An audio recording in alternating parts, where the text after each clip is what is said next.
Sampo is looking a little rough.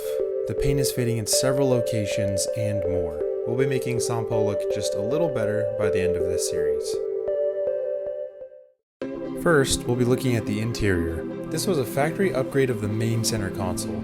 It's meant to give you more storage space and to have a comfortable armrest. In my case, it's just broken and takes up a little more space than I'd like. This is my little brother's WRX. He's selling it, so I'm going to be swapping out my center console parts for his.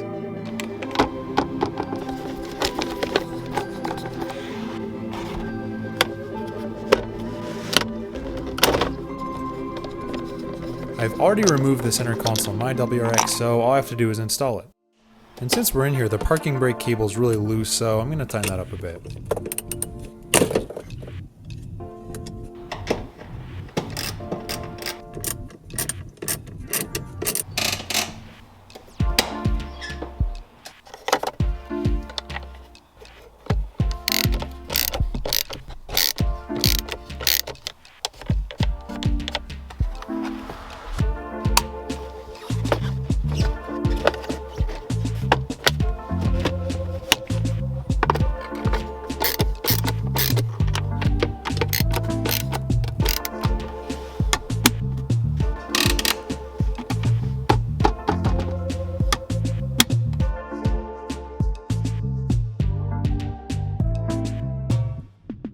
I know this was a pretty simple video, but next time we're going to focus on making the exterior look better.